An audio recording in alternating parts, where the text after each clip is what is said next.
You know that moment when someone you love looks you straight in the eye and tells you that you do not belong in their family?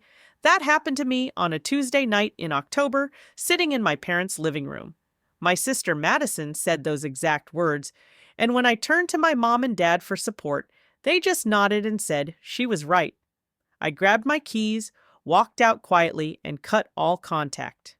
3 months later, they went on their dream family vacation to Hawaii, and I got 15 missed calls from Madison begging for help. Before I tell you what happened next, let me know where you are watching from in the comments below. Hit that like button and subscribe because this story will show you exactly how family betrayal can become your greatest strength. Trust me, you will not see this plot twist coming. I should probably start from the beginning so you understand how we got to that devastating moment. My name is Lucia, and I was adopted by Robert and Sarah when I was 3 years old. My biological parents died in a car accident, and the Hendersons became my family. Growing up, I always felt like I had to prove myself worthy of their love. I studied harder, worked longer hours, and tried to be the perfect daughter. 2 years after they took me in, Madison was born. From day one, she was their precious biological child, and I could feel the difference in how they treated us. Do not get me wrong, they were not cruel to me, but Madison never had to earn her place. She just belonged automatically. While I was getting straight A's and working part-time jobs in high school, Madison was failing classes and getting into trouble, but somehow she always got a free pass. By the time I turned 28, I had built a successful career as a marketing manager at a tech company. I owned my own apartment, had a healthy savings account, and contributed regularly to the family fund that Robert and Sarah had set up for emergencies. Madison, on the other hand, was 26 and still living at home, jumping from job to job and constantly asking for money. The real problem started when Madison began dating Jake. This guy had red flags written all over him. He was charming, sure, but I could tell he had a gambling problem within the first 10 minutes of meeting him. He would talk about his big wins at poker, mention online betting apps, and always seemed to have financial schemes that would make him rich quick. When I tried to voice my concerns to Robert and Sarah, they brushed me off saying I was being judgmental and that Madison deserved to be happy. Madison and Jake had been together for about 6 months when things really started going downhill. Every family dinner became awkward because Jake would be there talking about his latest investment opportunity or how he was about to hit it big. Madison hung on his every word like he was some kind of financial genius. Meanwhile, I watched our parents nod along and even offer to help with his business ventures. The breaking point came on a Friday afternoon in late September. I was checking the family emergency fund account online when I noticed a withdrawal of $5,000. No one had mentioned any emergency to me, so I called Robert to ask about it. He seemed confused and told me to talk to Madison. When I confronted her, she casually mentioned that Jake needed the money for a business investment and that she had borrowed it without asking anyone. I was furious. This was not just their money, it was our collective safety net, and I had been contributing to it for years. I told Madison she needed to return the money immediately and that Jake's gambling habits were not a wise investment. She laughed at me and said I was just jealous that she had found someone who loved her while I was still single and bitter. The argument escalated quickly. Madison accused me of being controlling and trying to sabotage her relationship. I explained that I was worried about Jake's gambling problem and that $5,000 was not something to throw away on his schemes. She rolled her eyes and said I would never understand because I was not really part of the family anyway. That comment stung, but I tried to stay calm. I told her that regardless of our family dynamics, the money needed to be returned because other people had contributed to that fund. Madison got even angrier and said she was going to tell Robert and Sarah how unreasonable I was being. She grabbed her phone and called them right there, crying and telling them that I was attacking her and trying to control her life. Within an hour, both Robert and Sarah called me demanding to know why I was being so harsh with Madison. They said that families should support each other and that I was being selfish by not wanting to help Jake with his business opportunity. I tried to explain about the gambling red flags, but they would not listen. Sarah said that I was being paranoid and that Jake was a nice young man who deserved a chance. The following Tuesday, Robert and Sarah invited me over for dinner to discuss the situation as a family. I thought maybe we could have a rational conversation about boundaries and financial responsibility. I was so wrong. The moment I walked into their living room, I could feel the tension. Madison was sitting on the couch with her arms crossed, and Robert and Sarah were standing by the fireplace looking serious. Madison immediately launched into a speech about how I had always been jealous of her and how I used my financial contributions to the family as a way to control everyone. She said that Jake was the best thing that had ever happened to her and that I was trying to ruin her happiness because I could not stand seeing her succeed. I listened quietly, trying to stay calm and rational. When she finished her rant, I calmly explained my concerns about Jake's gambling habits and the importance of protecting our family's financial stability. I mentioned specific instances where Jake had talked about his betting wins and losses and how he always seemed to need money for the next big opportunity. I thought I was being reasonable and presenting valid concerns. That is when Madison stood up, looked me directly in the eyes, and said the words that would change everything. "You do not belong in our family. You never have." The room went completely silent. I looked at Robert and Sarah, expecting them to defend me, or at least tell Madison that what she said was wrong. Instead, Robert cleared his throat and said, "Maybe Madison has a point, Lucia." Sarah nodded and added that blood is thicker than water. I felt like someone had just punched me in the chest. 25 years of trying to prove myself worthy, 25 years of considering these people my family, and it all crumbled in that moment. I did not cry, I did not scream, I just felt completely numb. Madison continued talking, saying something about how it was time for some honesty in the house, but I could barely hear her over the sound of my heart breaking. I stood up, slowly grabbed my purse and car keys from the coffee table and looked at each of them one last time. Madison had this satisfied smirk on her face, like she had finally won some competition I did not even know we were having. Robert and Sarah just stood there, not saying anything to stop me or take back what they had said. The silence was deafening. Finally, I found my voice and said, "You are right. I do not belong here." Then I walked out of that house and drove home to my apartment, feeling like my entire world had just collapsed. But as I sat in my car in the parking garage, something shifted inside me. Instead of feeling devastated, I started feeling angry, and then something even more powerful, relieved. I had spent my entire adult life trying to earn love from people who apparently never saw me as a real family member anyway. I had been walking on eggshells, constantly proving my worth, contributing money to their emergencies, and always being the responsible one while Madison got away with everything. Maybe it was time to stop trying so hard. That night, I made a decision that would change my life forever. I was done with the Henderson family. If they did not want me, then I would show them what it really meant to not have me in their lives. I started by changing my phone number the next morning. Then I went to the bank and withdrew every penny I had contributed to the family emergency fund. It was legally my money, and I had kept detailed records of every deposit. The amount surprised even me. Over the past 5 years, I had contributed nearly $15,000 to that account. I had been so focused on being a good family member that I had not realized how much of my own financial security I had been giving away. I moved all of that money into a separate savings account and decided it was time to invest in myself instead. I also removed Robert, Sarah, and Madison from all my social media accounts and blocked their phone numbers on my new line. I did not want to hear their excuses or their attempts to manipulate me back into their dysfunction.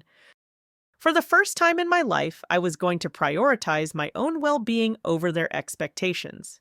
The next few weeks were surprisingly liberating.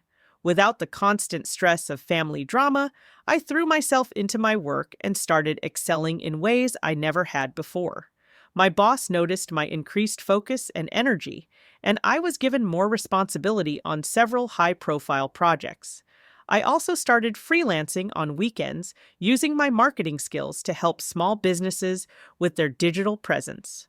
Within 2 months, I had been promoted to senior marketing manager with a significant salary increase. The extra income from freelancing was also growing steadily. Financially, I was in the best position I had ever been in my life. More importantly, I was finally free from the emotional exhaustion of constantly trying to prove myself to people who would never truly accept me. I also started building new relationships with people who appreciated me for who I was, not who they needed me to be. My colleague Emma became a close friend, and through her, I met a whole group of people who shared my interests and values. For the first time, I understood what it meant to have a chosen family, people who loved and supported you without conditions or expectations. Meanwhile, I heard through mutual acquaintances that Madison and Jake were still together, and that Robert and Sarah were continuing to support their relationship financially. Apparently, Jake's business ventures were not going as well as expected, but Madison convinced her parents that he just needed more time and investment to succeed. I was grateful that I was no longer part of that financial disaster waiting to happen. 3 months passed, and I had not heard a single word from any of them. I assumed they were perfectly happy without me, just as they had claimed to be. I was building my new life and honestly felt better than I had in years. My career was thriving, my friendships were genuine, and I was finally learning to value myself the way I deserved. That is when I got the phone call that changed everything. Actually, it was 15 phone calls, but I am getting ahead of myself. Let me tell you about what was happening with the Henderson family while I was building my new life. Apparently, Robert and Sarah had decided to plan an elaborate family vacation to Hawaii. They wanted to celebrate Madison and Jake's relationship and thought a week in paradise would be the perfect way to bond as a family.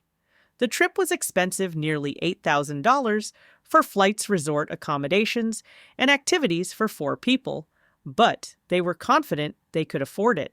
What they did not realize was how much they had been depending on my financial contributions over the years. Without my regular deposits to their emergency fund, and with Madison and Jake constantly needing money for various schemes, their savings had been depleting faster than they expected. But they were committed to this vacation and believed that once they got to Hawaii, everything would work out perfectly. Madison was ecstatic about the trip. She saw it as validation that her parents approved of Jake and their relationship. She posted constantly on social media about their upcoming paradise getaway and how excited she was to spend quality time with her family. Jake, of course, was thrilled about a free vacation and started researching all the casinos and betting opportunities available in Hawaii. They left on a Monday morning, flying from Denver to Honolulu with high expectations and dreams of the perfect family bonding experience. The resort was beautiful, right on Waikiki Beach, with an ocean view room and access to all the amenities they had imagined. For the first 2 days, everything seemed to go according to plan. They took family photos on the beach, enjoyed expensive dinners, and Madison felt like she was living in a fairy tale. But on Wednesday morning, everything fell apart. Madison woke up to find Jake gone from their hotel room. His clothes were still there, but he was nowhere to be found. She checked with the front desk, searched the resort grounds, and even called the local hospitals, thinking maybe he had been in an accident. It was not until she checked her wallet that she realized what had really happened. Jake had taken all the cash they had brought for the trip, nearly $3,000 that was supposed to last them the entire week. But that was not the worst part. When Madison checked her phone, she discovered that Jake had been using her credit card information to gamble online throughout the night. The charges kept piling up, $200 here, $500 there, until the total reached over $9,000. Madison ran to her parents' room in complete panic. When she told them what had happened, Robert and Sarah could not believe it. They called Jake's phone repeatedly, but it went straight to voicemail. They reported the theft to hotel security and tried to dispute the credit card charges, but were told it could take weeks to resolve since the charges appeared to have been made with Madison's authorization. The immediate problem was that they were stuck in Hawaii with a massive hotel bill and no way to pay for it.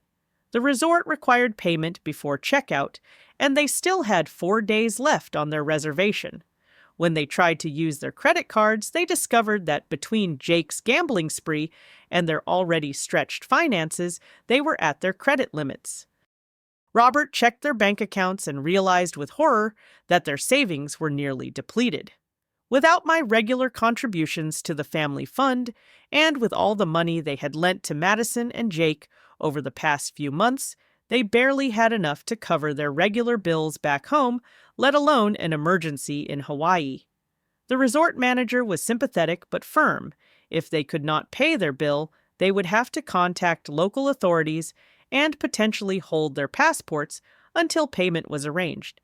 Madison was crying hysterically, Robert was pacing the room, trying to figure out a solution, and Sarah was desperately trying to think of anyone who could help them. That is when they realized their mistake. The one person in their family who had always been financially responsible, who had always been there in emergencies, was no longer speaking to them. Sarah was the first to suggest calling me, but Robert reminded her that they had told me I did not belong in the family. Madison initially refused, saying she would rather figure it out on her own than ask me for help. But as the hours passed and their options dwindled, desperation set in. The hotel was threatening to involve the police. Madison's credit card company was not being helpful with the fraudulent charges, and they had no other family members with the financial resources to bail them out. Finally, Madison swallowed her pride and decided to call me. The first call came at around 6 in the evening Hawaii time. I was at home in Denver enjoying a quiet evening after a successful day at work when my new phone rang with an unknown number. I almost did not answer, but something made me pick up. When I heard Madison's voice, my first instinct was to hang up immediately. Madison quickly started talking before I could disconnect. She was crying and saying something about being stuck in Hawaii and needing help. I listened for about 30 seconds before hanging up. I had no interest in whatever drama they had gotten themselves into. But the calls kept coming. The second call came from Sarah's number. When I answered expecting it to be someone else, Sarah immediately launched into an explanation about how they were family and needed to stick together in times of crisis. I hung up after she said the word family. The third call came from Robert's number, and he tried a more authoritative approach, saying that family members have obligations to help each other. I hung up on him too. But Madison was persistent. She started calling from different numbers, probably borrowing phones from other hotel guests or using the resort's phone system. Each call became more desperate than the last. She told me about Jake stealing their money, about the credit card fraud, about being trapped in Hawaii with no way to pay their bills. By the 10th call, Madison was completely breaking down. She admitted that I had been right about Jake all along. She said she was sorry for what she had said about me not belonging in the family. She begged me to put aside our differences and help them just this once. She promised they would pay me back and that things would be different when they got home. Robert got on the phone during the 13th call and tried a different approach. He said that regardless of what had happened between us, we were still family and that family members do not abandon each other in emergencies. He said they forgave me for being difficult about the Jake situation and that they were willing to welcome me back into the family if I would just help them this one time. Sarah took the phone for the 14th call and tried the guilt approach. She talked about how they had raised me and given me a home when I had nowhere else to go. She said that helping them was the least I could do to show gratitude for everything they had done for me over the years. She even offered to pay me interest on whatever money I could send them. The 15th and final call came at nearly midnight my time. Madison was sobbing so hard I could barely understand her words. She said that hotel security was threatening to call the police in the morning if they could not settle their bill. She said they had already missed their checkout time and were being charged extra fees every day they stayed. She said she was sorry for everything and that she just wanted to come home. I listened to that final voicemail after Madison hung up, and I felt a strange sense of calm wash over me. For 3 months, I had been building a new life without the Henderson family, and I had discovered something important. I was happier, more successful, and more confident without them than I had ever been with them. I called Emma to talk through the situation. She listened patiently as I explained the whole story, from the original confrontation to the desperate phone calls from Hawaii. When I finished, Emma was quiet for a moment before she said something that really resonated with me. Sometimes the best help you can give someone is letting them face the consequences of their choices. I realized that throughout my entire relationship with the Henderson family, I had been enabling their irresponsible behavior by always being there to fix their problems. Madison never had to learn from her mistakes because I was always there to contribute money or provide solutions. Robert and Sarah never had to face the reality of their financial decisions because they knew I would help in emergencies. By rescuing them from this situation, I would just be teaching them that they could treat me terribly and still expect me to save them when convenient. I would be confirming that my value to the family was purely financial and that I was willing to accept disrespect as long as they needed my money. The next morning, I made my decision. I called Madison back from my own number, the one they did not have. When she answered, probably hoping it was someone calling to help them, I could hear the relief in her voice when she realized it was me. She immediately started thanking me and saying she knew I would not abandon them in their time of need. I interrupted her and said calmly, "I heard you needed help, but I do not belong in your family, remember?" There was silence on the other end of the line. Madison started to protest, saying that was different and that she had been upset and did not mean what she said. I reminded her that Robert and Sarah had agreed with her assessment so clearly it was not just something she said in anger. I explained that over the past 3 months I had learned what it meant to be truly valued and appreciated. I had built relationships with people who respected me and did not see me as just a source of financial support in emergencies. I told her that being rejected by their family had actually been one of the best things that ever happened to me because it forced me to discover my own worth. Madison tried to argue, saying that they did value me and that I was misunderstanding the situation. I said that actions speak louder than words, and their actions over the years had consistently shown that they saw me as an outsider who was useful when they needed something. Now that they needed something again, suddenly I was family, but only until the crisis passed. I told Madison that I hoped they would figure out their situation and that I genuinely wished them no harm. But I also said that their emergency was not my responsibility, especially after they had made it clear that I was not really part of their family. I said that true family members do not tell each other they do not belong and they do not make love conditional on financial support. Before ending the call, I said something that I had been thinking about for months. I told Madison that maybe this experience would teach them something important about the difference between using people and loving them. I said that I had spent years trying to buy my place in their family with money and good behavior, but real family love should not have a price tag. I hung up feeling lighter than I had in years. I did not feel guilty or sad or angry. I felt free. For the first time in my adult life, I had set a boundary and stuck to it even when it was difficult. I had chosen my own well-being over their expectations, and it felt amazing. I never found out exactly how they resolved their Hawaii situation, but I heard through mutual acquaintances that they eventually made it home. I assume they figured out some way to pay their hotel bill, probably by borrowing money from other sources or negotiating a payment plan. What I do know is that they learned an expensive lesson about the consequences of their choices. 6 months later, I received something in the mail that made me smile. It was a wedding invitation with Madison's name on it, but this time she was marrying someone named David, not Jake. Apparently, Jake had disappeared for good after the Hawaii incident, and Madison had eventually met someone new. Someone I presumed that Robert and Sarah had approved of from the beginning. I looked at the elegant invitation for about 30 seconds before throwing it in the trash. I felt no anger, no sadness, just complete indifference. These people were no longer part of my life, and I was genuinely happy that way. I went back to planning my own future, which by then included a promotion to marketing director and plans to start my own consulting business. The experience taught me something profound about the nature of family and belonging.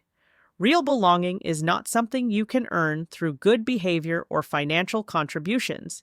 It is something that is given freely without conditions or expectations. The people who truly love you do not make you prove your worth over and over again. I also learned that sometimes the people who reject you are actually setting you free. If the Henderson family had never told me I did not belong, I might have spent the rest of my life trying to earn their approval. Instead, their rejection forced me to discover my own strength and build relationships based on mutual respect rather than obligation.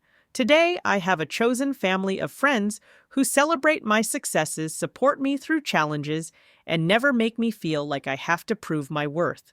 I have a thriving career, financial security, and most importantly, I have peace of mind. I belong to myself first, and that is the most important belonging of all.